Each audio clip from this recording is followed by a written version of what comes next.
Hello, students, brothers and sisters. I hope that everything is going well in your life. I hope that things are I mean, I am so impressed with this class because you have turned in your drafts. Every one of you has. And I am just really impressed that you are keeping right up with everything and right on track. So let's go over what's going to be happening then in week 9. You're going to be turning the final draft in to me on Monday. You should read over the peer review that people have given you that's due today and tomorrow. And then you're going to turn in the final draft to me on Monday. I guess not necessarily on Monday. Some of you I know are in different parts of the world, so it's on a different day. But on the day that it's due, you're going to be turning it in to me. And then you get to do what everybody has wanted to do the whole time, which is state your point of view. So, what you're going to do for this week, your purpose is to learn how to write a clear and direct argument based on research. So, what you're going to do with this, you're going to combine parts 1, 2, and 3 when you submit the assignment. So you're going to put all of them together, okay?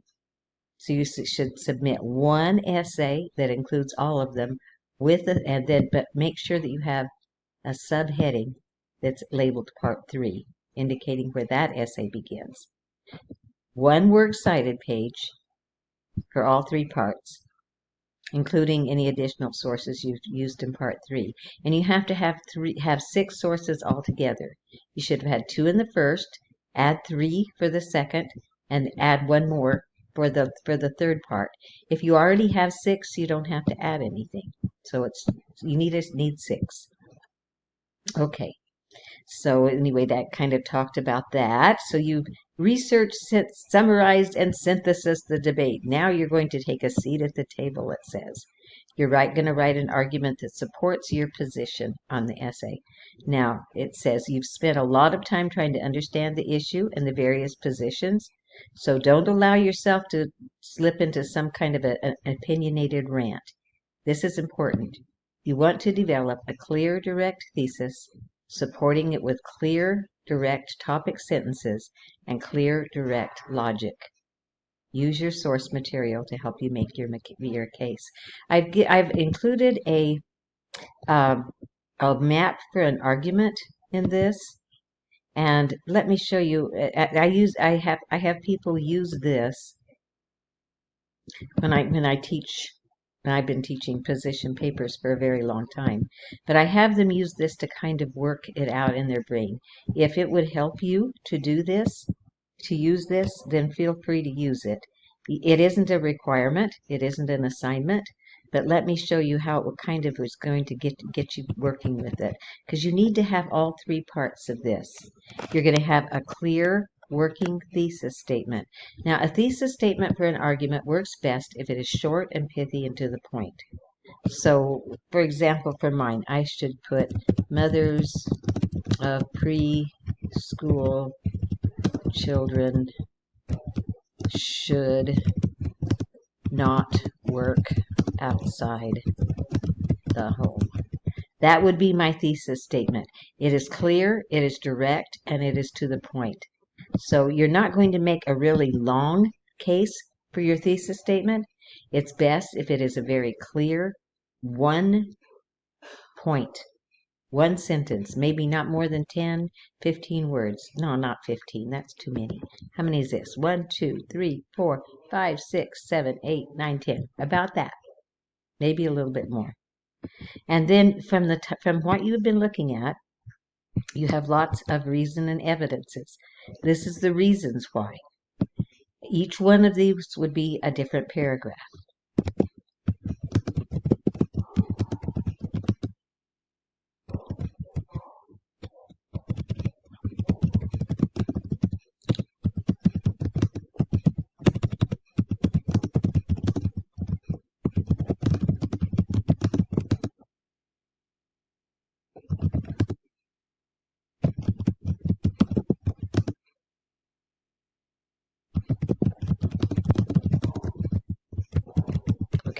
So I would have one paragraph that would talk about one reason why mothers should not work outside the home is the emotional health of the children. So I'd write another paragraph about that. And then I would put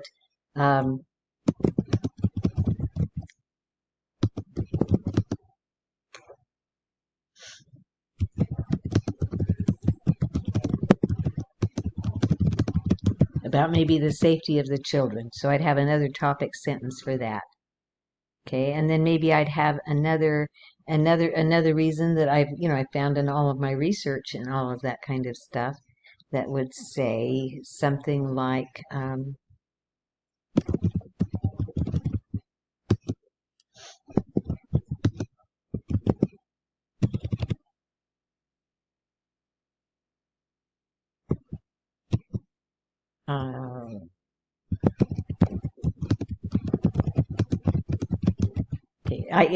whichever ones you'd want to put, but just those would be your topic sentences. And then if you wanted, and then remember that you are going to have an opposition and refutation paragraph. You're going to have one of the other side and say why they are wrong. And then you could say,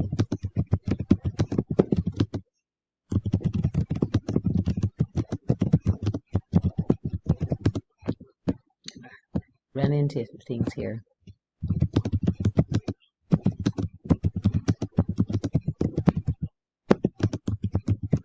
Okay, to bring in extra money, and then you'd say, however,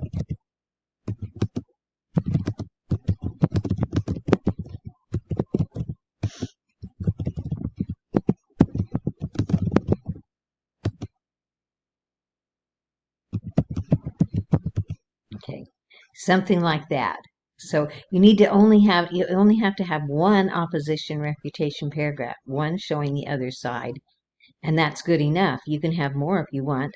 Some arguments are set up so that the opposition refutation might be the better way to do many of those, but you should have at least one. So remember, you've got to have at least one. So if you want to use this, I have put it in there. Let's see, let's go back and I'll do it in just a second. All right, so it's relatively short. So, and then it does also directly access the counter argument. So you are going to have several that are going to have that. Okay. And notice this, you're going to only want to focus on one or maybe two areas of the debate rather than everything. They suggested maybe you do it in a 5-paragraph essay form. I'd say probably use as many paragraphs as it takes to do it. Okay. I don't like the 5-paragraph essay form, especially the conclusion, because in your conclusion, what I would suggest you guys do is do maybe a plan of action, a call to action. What you could maybe do in the end is, this is what we should do to fix this problem. Maybe something like that. That would be a very good one you could have with that. The rubric. This one's only worth 50 points, the last part. So you're going to be looking for the ideas and organization, evidence and support, voice and audience awareness, and mechanics, and it'll be worth 50 points. Okay, let's go back here then, and I think the next thing is the map for the argument. So I put in the map for the argument there, and if you want to use it, you may. Okay, that's just to kind of get your brain going. If you don't need it, that's fine. Like I say, it's not required. Okay, what else you're going to be doing this week is you're going to be having a discussion group. Now I put there's 5 of you in one and 5 of you in another. I think you're going to have a big discussion group. So in the first part you're going to do, your initial post is summarize the issue and then summarize your position.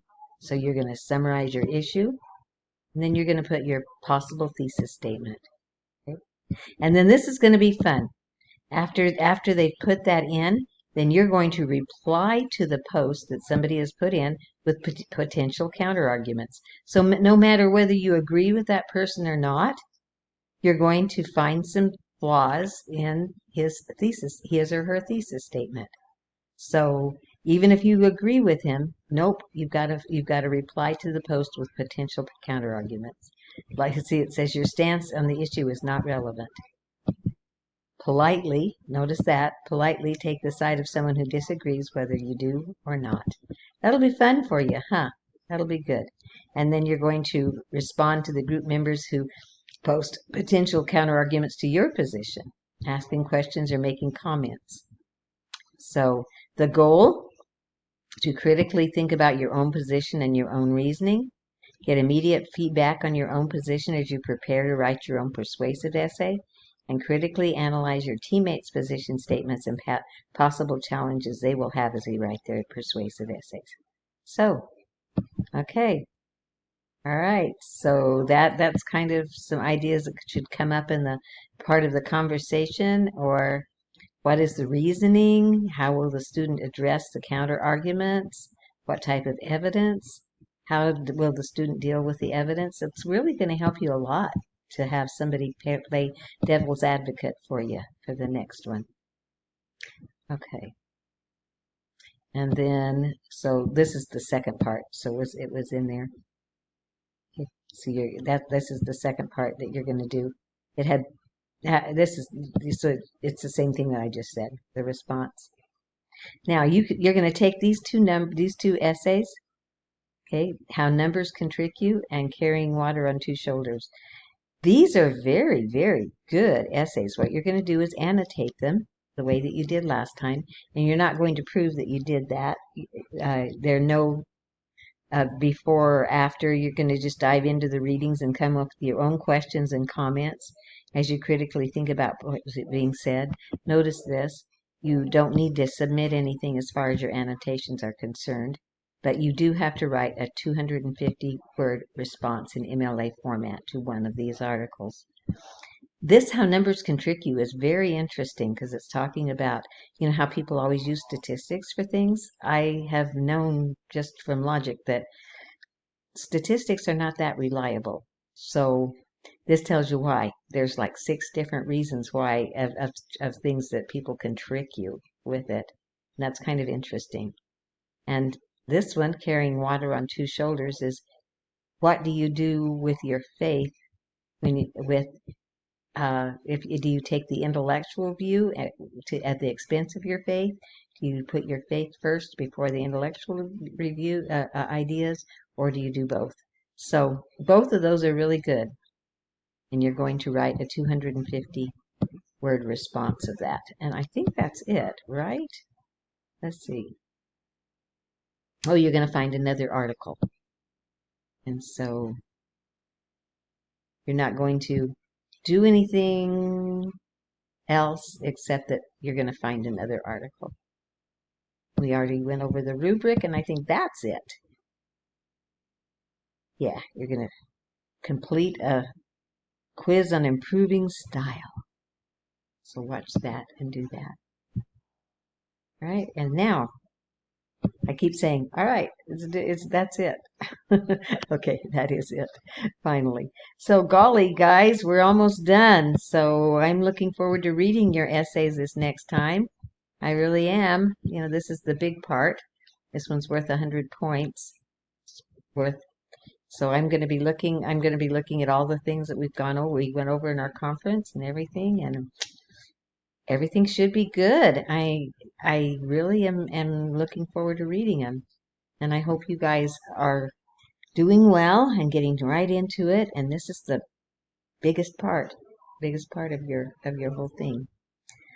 So that's it, brothers and sisters. I pray that you're doing well. I pray that everything in your life is going the way that you want it to go.